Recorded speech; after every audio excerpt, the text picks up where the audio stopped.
Saúdo a igreja com a paz do Senhor Jesus Cristo. Amém. Pode se sentar, queridos. Pastor Renato, muito obrigado. E eu agradeço ao Senhor por essa oportunidade. Agradeço a tia. A gente chama ela de tia, né? Aprendi com Rafa, né? E é um privilégio, uma honra estar com vocês aqui. Meu amigo, meu pastor, que eu amo demais, pastor Adson, sua família toda. E eu só tenho a agradecer a Deus, queridos, porque, como o pastor Adson falou, as agendas de Deus são maiores do que os nossos planos e os nossos caminhos e os nossos pensamentos. E eu trago a saudação da igreja Bridge Ministry na Califórnia, onde sirvo ao Senhor como missionário ali.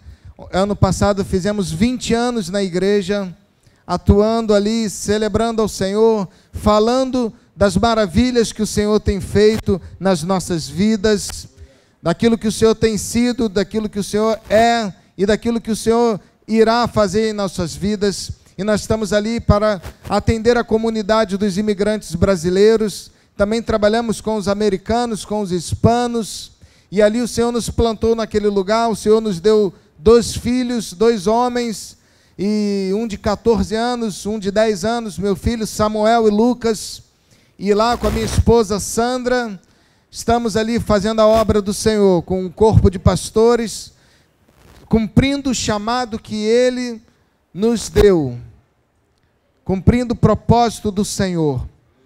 E ali eu quero falar para vocês que você pode pensar assim, ser pastor na Califórnia, ser missionário na Califórnia é fácil. Não é, irmãos. Não é, porque ali há um Deus chamado Mamon que domina aquela região, especialmente na Califórnia, o estado mais rico dos Estados Unidos. O PIB da Califórnia é maior do que o PIB todo do Brasil, para vocês terem uma ideia. Somente na Califórnia é o estado mais rico dos Estados Unidos, e ali opera um Deus com letra minúscula, porque Deus é somente o nosso Deus, Mamon, e ele já está derrotado em nome de Jesus. E ali realmente tem sido um lugar de batalha. E eu trago a saudação da minha casa a vocês, e eu tenho certeza que vocês são homens e mulheres cristãos abençoados, porque estão debaixo da direção do pastor Renato, e eu tenho visto através da sua vida, da sua família, dos seus familiares, o quanto Deus tem sido fiel e sustentado a sua igreja. E eu queria compartilhar um texto da palavra do Senhor. Perdoem, irmãos, porque eu estou um pouco rouco, a minha voz está um pouco debilitada. Foram dias intensos, né, pastor Adson? Foram dias intensos e muitos cultos, muitas celebrações, e a gente se derrama na presença do Senhor, e aí a voz falta, mas o coração sobra na presença de Deus. Quando a voz falta, querido, quando a voz não chega, o seu coração tem que chegar no Senhor. Tem que chegar no Senhor. Eu queria compartilhar um texto de João, capítulo 6, verso 9 ao 14. E é um milagre muito conhecido da igreja de Jesus. É quando Jesus multiplica os pães e os peixes. Quem conhece essa história, esta palavra que está narrada em João 6, diga amém. Amém. E a palavra de Deus diz, você já abriu a sua Bíblia? Diga amém. Amém. Que bom que está projetado aí, obrigado. E aqui, vamos ler então, acompanha aí na sua Bíblia, ou aqui diz assim, aqui está um rapaz que tem 5 pães de cevada e 2 peixinhos. Mas o que é isto para tanta gente? E disse-lhe Jesus, mandem o povo assentar-se. Havia muita grama naquele lugar, e todos se assentaram, e eram cerca de 5.000 homens. Repita comigo, 5.000 homens. Então Jesus tomou os pães, deu graças e o partiu entre os que estavam assentados, tanto os que queriam, e o mesmo fez com os peixes. Verso 12, depois que todos receberam, o suficiente para comer, disse Jesus aos seus discípulos: ajunte os pedaços que sobraram. Quando estamos na presença do Rei, sempre sobra para os outros. Amém? Que nada seja desperdiçado. Então eles ajuntaram e encheram 12 cestos com os pedaços dos 5 pães de cevadas deixados por aqueles que tinham comido. E o verso 14 diz: depois de ver o sinal miraculoso que Jesus tinha realizado, o povo começou a dizer: sem dúvida, este é o profeta que devia vir ao mundo. Sem dúvida, este é o profeta que devia vir ao mundo. O Messias prometido, o Rei dos Reis, o Senhor dos Senhores. Aleluia! Pai, louvado seja o teu nome pela tua palavra. Fala conosco, obrigado por essa celebração maravilhosa, esse culto de adoração ao Senhor. Fala conosco ainda mais um pouquinho, e que o nosso coração esteja sempre queimando por Ti. Em nome de Jesus, a igreja diz: amém. Que milagre lindo e impressionante, queridos. Amém? Mas eu não quero falar hoje somente desse milagre, que eu tenho certeza que todos vocês conhecem. Todos que caminham na igreja, que fazem parte de uma congregação, de uma igreja, uma das primeiras coisas que aprendem, né, pastor Renato, é o milagre da multiplicação. Até quem não é crente conhece, não é verdade? Até quem não é crente conhece esse milagre. E falar desse milagre é fácil, porque Jesus é maravilhoso. Jesus é tremendo e Ele sim é o Deus de milagre. Quantos já experimentaram milagres na sua vida aí? Levante a sua mão, dê glória a Deus aí, porque você é um milagre vivo. Eu sou um milagre vivo.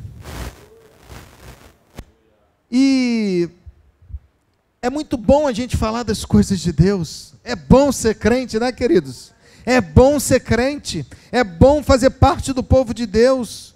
Mas eu queria focar, querido, num menino que entregou o que ele tinha nas mãos de Jesus. Eu queria falar nesse milagre, nesse fato, nesse acontecimento, sobre o menino que colocou o que ele tinha nas mãos do Mestre.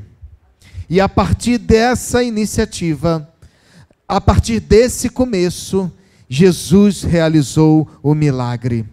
Porque esse menino foi um agente a serviço do Cristo, um agente a serviço do Messias. Vocês sabem, o mundo precisa de transformação. Você concorda, sim ou não? São Paulo precisa de transformação. O Brasil precisa de mudança. O Brasil precisa de transformação. O mundo precisa de paz. O mundo precisa de amor. O mundo precisa de bons exemplos, e Deus quer usar a igreja para ser bons exemplos no mundo lá fora. Jesus é o amor, a gente sabe que Jesus é o amor, é a paz, é a compaixão, Ele é tudo para nós.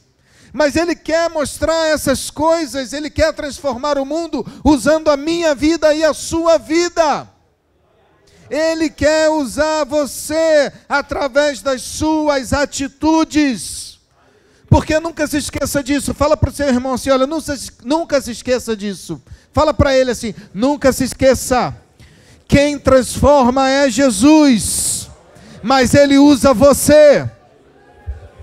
É como um instrumento, queridos, esse violão tão bonito aqui, maravilhoso. É um violão que precisa ser usado por um artista. Você é um instrumento nas mãos do Rei dos Reis. O violão toca sozinho, sim ou não? Precisa de alguém com maestria para tocar o instrumento.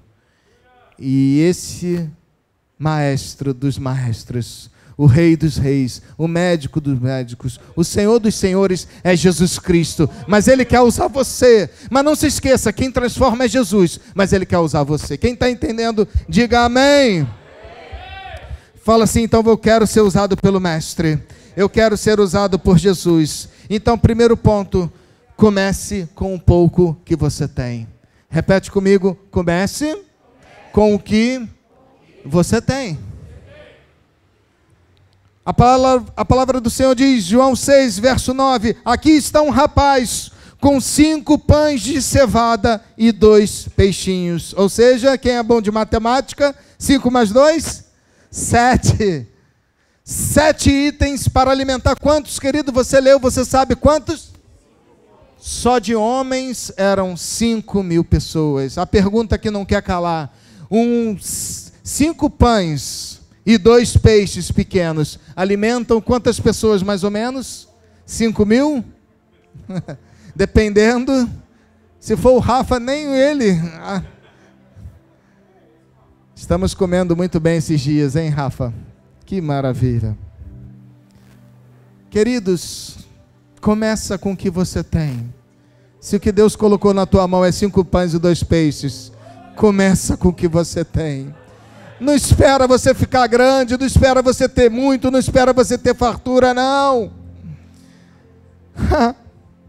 Tudo que é grande começou com algo pequeno. Fala para o seu irmão assim, olha, quem nasce grande é girafa. Quem nasce grande é girafa, meu irmão. A gente começa pequenininho, a gente começa a aprender um instrumento de orquestra, no início sai tudo desafinado, não é isso mesmo, pessoal? Não é assim? Mas depois a coisa vai tomando forma, vai saindo esse som gostoso aí que vocês tocaram. No início você canta desafinado aquela coisa, no início você vai pregar, você vai dar uma saudação para a igreja e dá tudo errado às vezes, né, pastor? Já aconteceu aqui? Graças a Deus não. Só lá na minha igreja que acontece. Às vezes, querido, quando nós convertemos, nós não sabemos nem como orar, sim ou não? Começa com um pouco. Começa com um pouco, ninguém nasce grande. Você acha que o pastor Renato pregou bem assim desde o início? Desde quando ele tinha 10 anos de idade? Não, queridos. Não, você acha que pastor Adson, com essa voz que nos leva ao céu, você acha que ele começou a cantar bem assim? Desde novinho? Não. Estudou também, né, pastor? Foi para a faculdade, foi estudar. Nós precisamos nos preparar. Você tem pouco? Tem, mas prepare o que você tem pouco. Não é porque você tem pouco que você vai negligenciar aquilo que Deus te deu. Pegue aquilo que você tem e faça com excelência. Faça com Deus. E o mais importante, entrega na mão de quem sabe. Entrega na mão de quem sabe, entrega na mão de Jesus. Deus só quer alguma coisa para começar. Deus só quer a tua iniciativa. Deus só quer alguma coisinha para você começar. Jesus começou com gente pequena, pastor. Jesus começou com Davi, o menino lá do campo, que quando foi ungido, nem na casa ele estava, mandaram chamar. É aquele, não é esse, não. Tem um lá, um pequenininho lá. Davi era grande, sim ou não? Não, naquela época não, mas ele era grande no mundo espiritual. Querido, você pode ser renegado, você pode ser hostilizado pelas pessoas, mas no mundo espiritual você é grande. Você tem o valor que Deus te dá. Aleluia, aleluia. Eu ainda sou daquela época, queridos, eu sou da velha guarda também. Daqui a pouco eu faço 50 anos. E eu sou daquela época em que as igrejas começavam pequenas, com as missões. Eu não sei se na Assembleia é assim, pastor. Começa com a missão, a congregação, e aí depois vocês viram a igreja bonita que vocês são. Nós precisamos valorizar os pequenos começos. Eu vejo essas paredes pequenas para essa igreja aqui, mas vocês precisam valorizar os pequenos começos. Vocês precisam valorizar o pouco que Deus colocou na mão, porque a palavra de Deus diz que quem é fiel num pouco, sobre o mundo muito será colocado. Aleluia! Você pode dar um glória a Deus por isso? A nossa igreja na Califórnia, querido, hoje nós somos 3 igrejas na Califórnia. Ela começou com 5 pessoas dentro de uma casa. E hoje nós temos 3 campos em 3 lugares diferentes. Quase 1000 brasileiros sendo assistidos toda semana. Só no domingo nós temos 5 cultos. E a gente nessa correria, né, pastor? Eu chamei a Renato até de pastor. Renato não, Rafa. Tá precisando, né? E aí o meu amigo Rafa falou assim, é puxado, né? Eu falei, eu estou acostumado. Só para vocês terem ideia, irmãos, só em uma das igrejas eu dirijo 96 quilômetros para ir, 96 quilômetros para voltar. Isso no domingo de manhã. E aí eu chego em casa por volta de 2 horas da tarde. A gente come rapidinho, a gente faz aquela comida francesa, restaurante, né? É o resto de que sobrou do sábado à noite, a gente guarda na geladeira, e aí tira, come, as crianças comem, a gente toma banho, porque 4 horas tem que estar na igreja novamente, porque a gente tem um culto às 5, depois a gente tem um culto às 7, porque a igreja transbordou e não cabe mais pessoas. Mas tudo começa pequeno, valorize os pequenos começos, aleluia. Você só precisa de um coração sincero na presença de Deus. Você só precisa de um coração verdadeiro diante do Pai. Você só precisa de um coração que deseja sair, voar, crescer. Assim como José, o pequenino do seu clã, da sua tribo, ele tinha uma coisa, ele tinha um sonho que Deus colocou no coração dele. Aleluia. Queridos, sabe qual é o nosso problema? É porque a gente parece que não acredita nos nossos próprios sonhos. Jesus acredita em você, mas às vezes você não acredita em você. Às vezes a gente vai para a igreja, a gente ora, a gente jejua, mas às vezes no fundo, nós não acreditamos em nós mesmos. Às vezes a gente acha que a gente é incapaz, às vezes a gente acha que é pequeno demais, e Deus fala com você, tudo bem, é o pequeno mesmo que eu quero usar, porque se você é grande, você não vai dar a glória que é devida a mim. Você tem que começar pequeno, mas você precisa acreditar no sonho que Deus plantou sobre a tua vida. Olha para Jesus, porque é Ele que te capacita. Sabe por quê, queridos? Aprenda isso no seu coração. Deus não trabalha com fatos. Fala assim comigo, Deus não trabalha com fatos. Ele trabalha com sonhos e propósitos. Qual era o fato?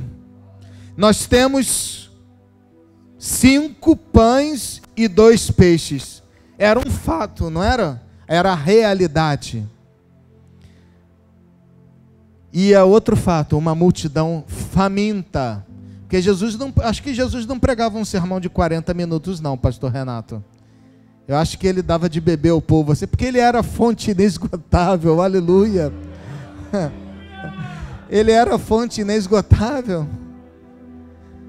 A Bíblia fala assim, que quem crê em mim, do seu interior fluirão rios de água viva, ele é a nascente de todas as coisas. E aí Jesus falava, abençoava, orava, curava, e as pessoas estavam lá, e crente gosta de comer. Toda reunião termina com comida. A gente sai do culto aqui, a gente quer comer um cachorro quente, a gente quer comer uma pizza, a gente quer comer um hot dog, né? A gente quer comer alguma coisa. Porque crente gosta de comida, e aquele pessoal gostava também, não é diferente da gente.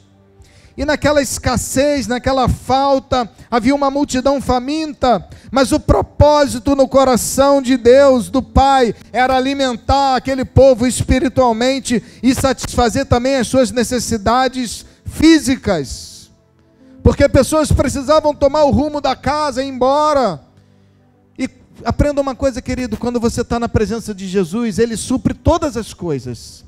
Ele supre o físico e Ele supre o espiritual também. E Ele falou assim, olha, vamos alimentar esse povo. O propósito era alimentar. A realidade, meu amigo, era 5 pães e 2 peixes. Qual era a realidade de Noé? Era uma palavra que Deus deu para ele, falou assim, Noé, construa a arca. E Noé era um grande carpinteiro, sim ou não? Não. Noé nunca tinha pregado um prego na vida.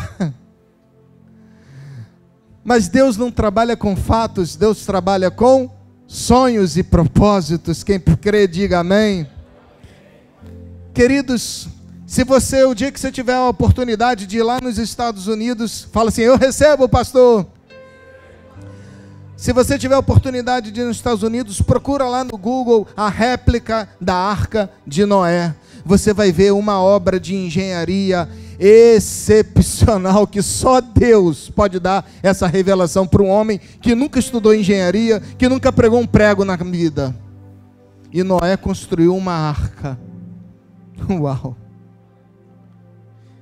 Esses homens que Deus usou, pequenos, eles não tinham ideia do que Deus queria fazer com eles, mas eles colocaram o que eles tinham nas mãos do grande eu sou. Às vezes, irmão, às vezes, minha irmã, tudo que você precisa colocar é um coração obediente na mão dele, porque o resto ele vai fazer. Noé foi obediente. Jesus também tem um senso de humor, pastor Renato, e ele fala assim, verso 5, Felipe, o que nós vamos dar para esse povo comer? Ele vira para um dos seus discípulos e fala assim, Felipe, o que nós vamos dar para esse povo comer?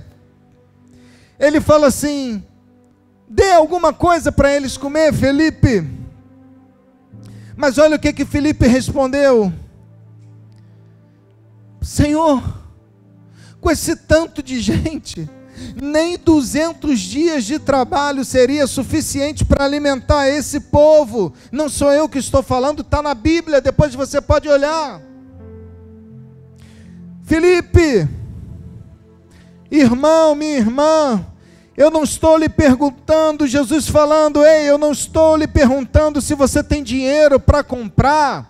Felipe não entendeu a pergunta de Jesus. Felipe falou assim, dê a eles de comer. Felipe não falou, Jesus não falou para ele assim, vá lá na padaria e compre pão para 5.000 homens. Ele só falou assim, dê a eles de comer. E Felipe falou, pastor Adson, Senhor, nem 200 dias de trabalho daria para pagar, para comprar comida para essa gente. Ele, Felipe, não foi isso que eu te perguntei. Eu não perguntei se você tem dinheiro, irmão. Eu não estou te perguntando se você tem dinheiro, se você tem condição, se você tem um talento, se você tem um dom, se você tem instrução. Ele só quer que você alimente as pessoas e coloque o que você tem nas mãos do Senhor. Felipe, eu não estou perguntando se você tem dinheiro. O milagre é comigo. Eu só quero que você tome a iniciativa. Organize o povo que eu vou fazer.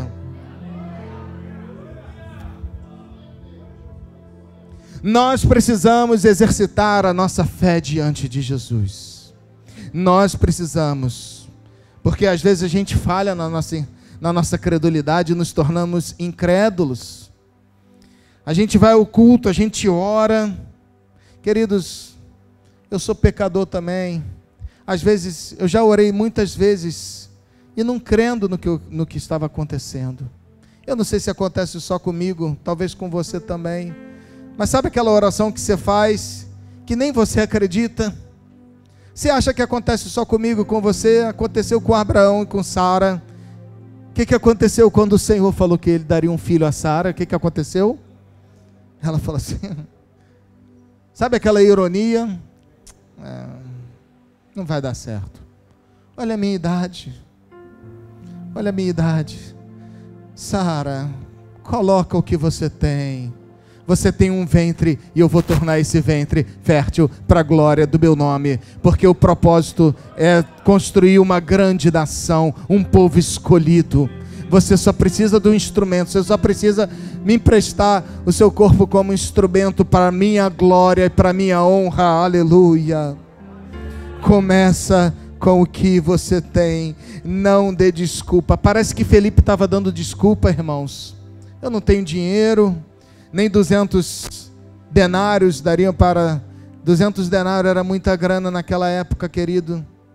Era cerca de $35.000. Para alimentar aquele povo. Comida era cara, sempre foi. Aqui no Brasil está caro, não está, irmãos? Comida está cara. Mas Jesus não quer saber disso. O Senhor quer saber o que você vai fazer para que eu faça o milagre. Nós não podemos dar desculpas, nós não podemos dar desculpa nas condições, no dinheiro. Sabe, queridos, graças a Deus não acontece aqui, nem na Verdade e Vida, nem na IEL, mas lá na Califórnia, querido, as pessoas chegam, mamão nas costas dessas pessoas, e eles falam assim: pastor, eu sou pastor de música da minha igreja, eu sou pastor de adoração da minha igreja, auxilio o pastor no Ministério da Palavra também, mas a minha principal lá função é coordenar toda a parte de música, de arte, de dança da igreja, o teatro e todas as coisas. E as pessoas chegam para mim e falam assim: olha, eu tenho um talento, eu canto, eu toco, eu prego, eu faço, mas eu não tenho tempo para me envolver. Eu trabalho muito, eu dirijo Uber 14 horas por dia, eu entrego, lá não chama iFood, mas tem outros nomes, mas para você entender, ele fala assim: eu faço iFood, eu começo às 6 da manhã, eu começo no café da manhã, eu vou até meio-dia, depois eu paro 1 hora para comer também, e aí depois eu vou até 2 horas da manhã trabalhando, eu não tenho tempo para me envolver na obra de Deus, eu quero me envolver, mas eu não tenho tempo, e eles ficam dando desculpas, e as pessoas estão morrendo e estão indo para o inferno. E às vezes, queridos, o Senhor está pedindo de você: cara, eu não quero que você seja um ministro de tempo integral na casa de Deus. Vá trabalhar, vai falar de Jesus lá para os seus amigos, vai lá falar para os seus companheiros de trabalho. E a gente fica dando desculpa porque a gente quer se envolver integralmente e fala: ei, trabalha 2 horas para mim no dia, trabalha 10 para você e 2 para mim, e eu vou fazer dessas pequenas 2 horas grandes coisas através de você.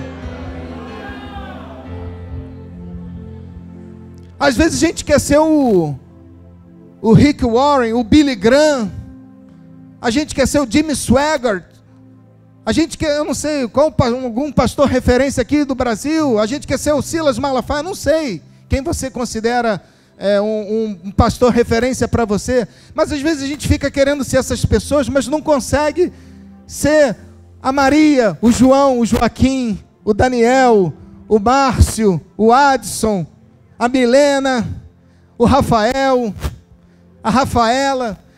E ele fala assim: eu não quero você 12 horas conectado na obra, não. Eu te chamei para você não ser um pastor de tempo integral. Eu chamei você para ser um missionário lá no seu trabalho. Eu chamei você para ganhar a tua família, o teu tio, a tua tia, o teu irmão.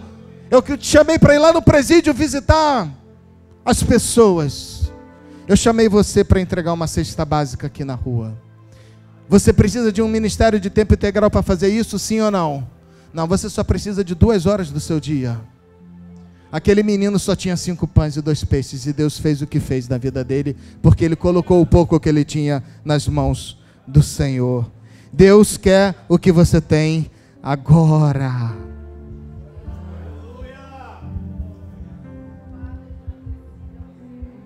Deixa eu te falar uma coisa, querido, levante a sua mão para receber aí. Deus não despreza nada que você tem e entrega do coração, de coração para Ele. Deus não despreza nada que você coloca na mão dele, se você colocar com intensidade, com alegria e com obediência. Coloca nas mãos de Deus. Coloca os teus 5 pães e os teus 2 peixinhos na mão do Senhor. Ele vai fazer milagre através da tua vida. E Ele vai multiplicar, Ele vai multiplicar, Ele vai multiplicar, Ele vai te capacitar, Ele vai te ungir, Ele vai te organizar, Ele vai trazer ordem ao caos, Ele vai te dar a provisão, Ele vai te dar a capacitação para você ser uma bênção, um agente de milagre. Aleluia!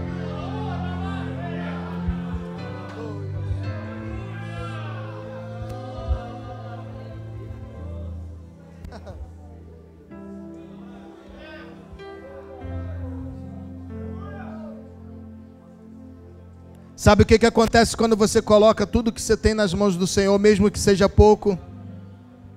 Esse pouco multiplica. Esse pouco multiplica. E a palavra de Deus diz nesse texto que sobrou, vai sobrar, não vai faltar jamais. Aleluia. Comece com o que você tem. Davi começou pequeno, querido. Deixa eu te dar uma palavra aqui. Davi entrou num palácio como plebeu e saiu como o maior rei de Israel. Ele entrou num palácio como um músico contratado, como um menino que ia tocar harpa para acalmar um espírito maligno que havia em Saul. A primeira vez que Davi pisou num palácio, eu acho que você não está entendendo. A primeira vez que Davi pisou num palácio, ele era um plebeu, ele era um menininho que veio do campo. E ele saiu dali como o maior rei que Israel já conheceu. Aleluia.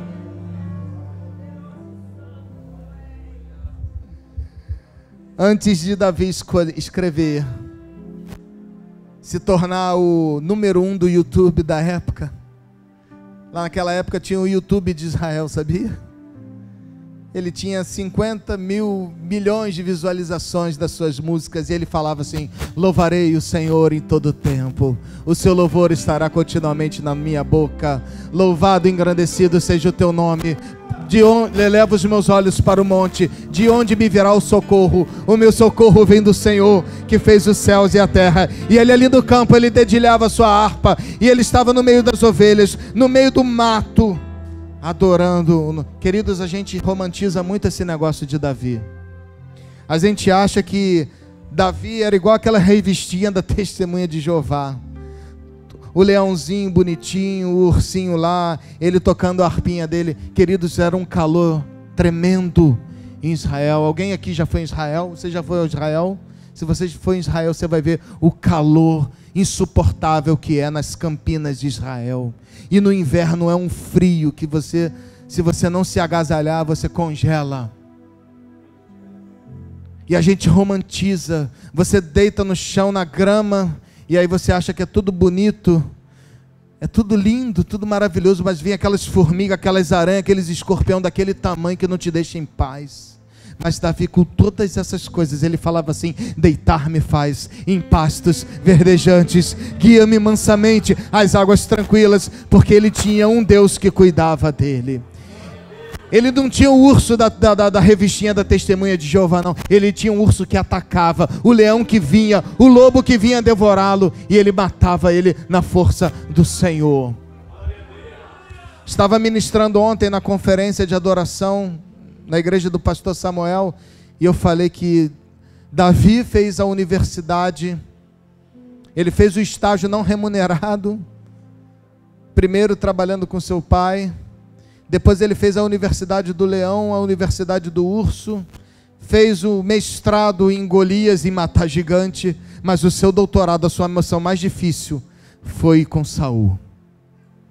Às vezes a sua dificuldade não é com o leão, não é com o urso, é com o homem que está do teu lado, é com a pessoa que está do teu lado te perseguindo, porque às vezes matar um animal é fácil, mas o difícil é derrubar alguém que se levanta, o inimigo quando se levanta com você. Mas Deus está contigo, porque se ele estava com Davi, ele está contigo também.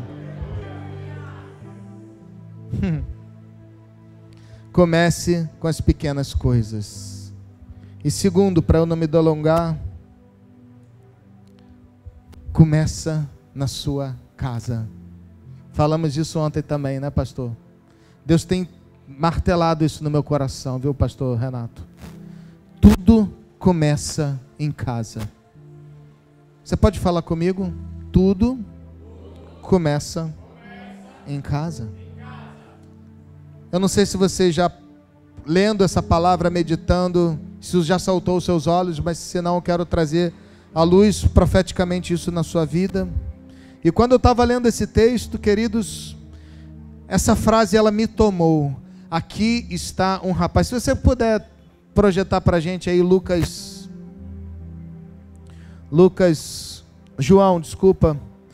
João capítulo 6, verso 9.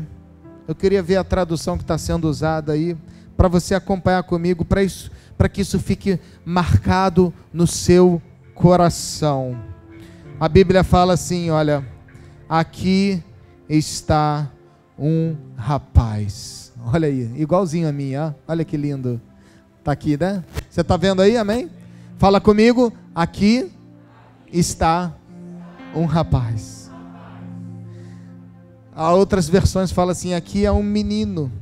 Se você quiser que eu fale um pouquinho inglês com você, ele fala assim, there is a little boy. Um pequeno menino, um menininho. Ou seja, querido, esse menino era no máximo um adolescente. Era um junior, talvez uma criança de 9 anos, de 10 anos. E onde que eu quero chegar com isso? O que Deus falou ao meu coração? Eu quero que Ele fale com você. Criança não mudou ainda. Criança é a mesma coisa desde aquela época. Quem tem filho aqui, levante a mão. Criança é criança, não é, gente? Sim ou não? Criança tem dinheiro? Hã? Criança depende do pai? Sim. Até para você ir lá comprar um picolé na padaria, precisa do papai para deixar um dinheirinho para ele. Sabe o que Deus está falando comigo? Com você? Querido, o que esse menino tem, ele trouxe de casa. Ele teve uma mãe que se preocupou com ele. Ele teve um pai que se preocupou com ele. Filho, você vai lá ouvir o mestre? Toma alguma coisa para você comer. E uma criança, ela não vai comer 5 pães e 2 peixes. Ela fala assim, leva para repartir com alguém. Leva para repartir com alguém. Olha a visão, meu irmão. Pega essa visão aí. Leva para repartir com você. Naquela época, queridos, não existia padarias espalhadas por todo canto. As pessoas faziam seus pães nas suas próprias casas. Casa que tem pão, multiplica. Aquelas pessoas faziam um pão na casa, muito provavelmente aquele pão foi dado pela sua mãe, ou pelo seu pai, ou até mesmo por um dos seus irmãos mais velhos, mas o que eu quero colocar aqui é que ele trouxe algo de casa, ele trouxe comida de casa. O que Deus quer usar de você, você tem que trazer de casa, você tem que se preparar em casa. Deus quer usar você aqui nos púlpitos, mas Ele quer primeiramente que você se prepare em casa. Ele quer que você tenha intimidade com Ele no seu lar. Nós precisamos gerar o pão na nossa casa. Só que tem gente, pastor, que quer alimentar as pessoas, mas não tem conteúdo, não tem nada para passar. Porque não aprende em casa. Porque não exercita em casa.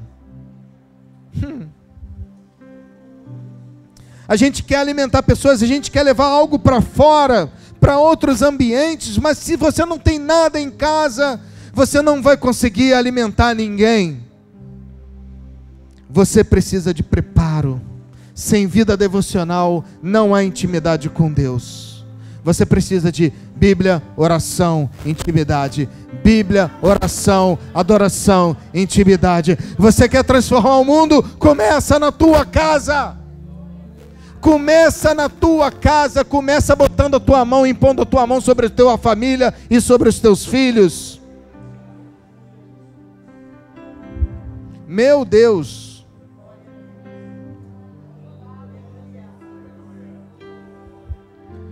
Nós precisamos gerir bem a nossa casa. Sabe o que Paulo fala para Timóteo, irmãos? Abra a tua Bíblia lá, para você poder movimentar um pouquinho aí. 1 Timóteo capítulo 3, verso 4 e verso 5. 1 Timóteo capítulo 3, versos 4 e 5. Se a irmã conseguir aí colocar, vai ser bênção para nós. Aí, ó, maravilha. Olha para cá, diz assim, olha: a pessoa que quer ser usada por Deus, governe bem a sua própria, tendo seus filhos em sujeição com toda a modéstia. O próximo versículo: porque se alguém não sabe governar a sua própria casa, você vai conseguir cuidar da igreja de Deus? Uau! Você precisa trazer de casa. Você precisa trazer de casa. Tudo começa em casa. José, antes de governar o Egito, ele governou uma casa. A casa de Potifar. Uau! Isso é forte, irmão. Isso é forte. Você quer governar? Governa a tua casa. Governa a tua casa. A palavra de Deus diz em Gênesis capítulo 3 e 4, não precisa abrir, eu vou falar rapidinho para a gente ganhar tempo. Quando este percebeu que o Senhor estava com ele, e o que ele fazia prosperar em tudo o que realizava, Deus fala assim, ó, agradou-se de José, e tornou-se administrador dos bens de Potifar. E Potifar deixou a seu cuidado a sua casa, e lhe confiou tudo o que possuía. Aleluia! De escravo a governante. De escravo a governante. Do mais inferior ao superior. Mas você acha que a história acaba bem? Não. Depois disso ele foi perseguido, ele foi humilhado, mas ele não desistiu. Ei, quando vier a aprovação, não pense que quando você governar a tua casa, isso é profético, querido. Não pense que quando você achar que você vai governar a tua casa, vai ficar tudo bem. Não para aí não. Mas Deus está te forjando, Deus está te moldando para você governar lugares maiores. Não desista! Não desista, ainda que você seja aprisionado como José foi, não desista!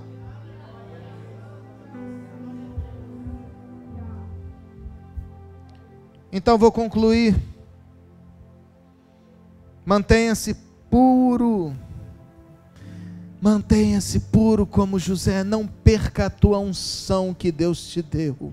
Não perca aquela unção. Não perca teu primeiro amor. Não perca aquilo que Deus colocou no teu coração. Não perca nunca o propósito que Deus colocou sobre a tua vida, querido.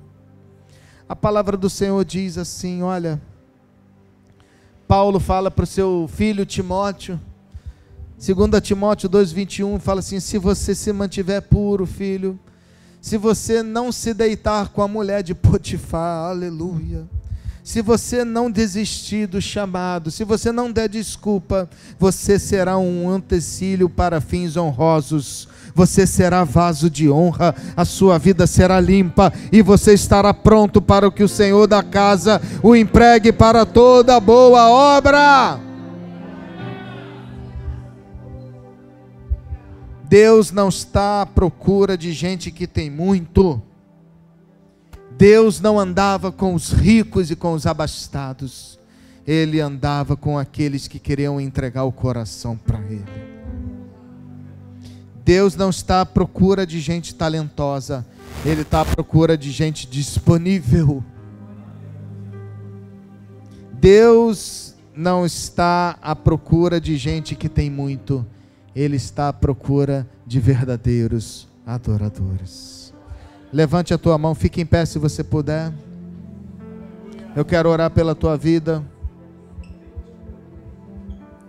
Oh, querido, você tem o desejo de colocar o pouco que você tem nas mãos do Senhor? Levante a sua mão se você tem esse desejo. Levanta a tua mão. Talvez falta você entregar alguma coisa aí que está escondida. Talvez você precisa voltar a acender aquela forno lá da tua casa, aquela padaria precisa começar a fazer pão, aquela tua casa precisa começar a fazer pão. Sim, talvez você precisa voltar ao primeiro amor. Levante a tua mão.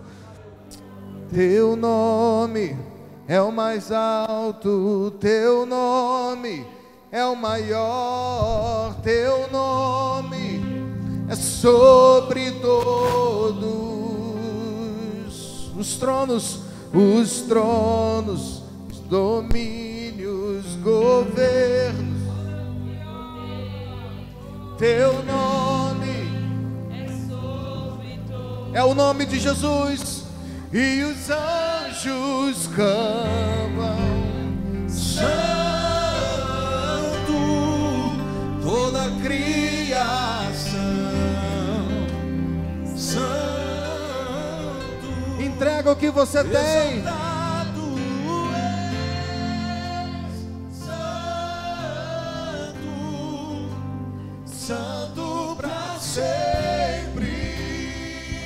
e o teu povo clama, e o teu povo canta, Santo, sim ao Rei dos Reis, Santo, tu sempre serás, Santo, Santo para sempre.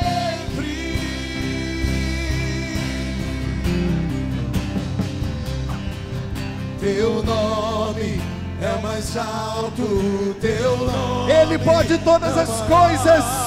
Exalte o nome de Jesus. É sobre todo. Aleluia. Os tronos e domínios, governos e poderes, seu nome. Exalte Ele. É sobre todo. Teu nome. Alto, teu nome é o maior, teu nome é sobre todos os tronos e domínios, governos e poderes, teu nome é sobre todos. Diga! E os anjos clamam, toda a criação, Santo, exaltado és, Santo, Santo para sempre. E o teu povo canta, Santo, sim ao Rei dos Reis, Santo, tu sempre serás, Santo, Santo para sempre. Yeshua, Yeshua, Yeshua,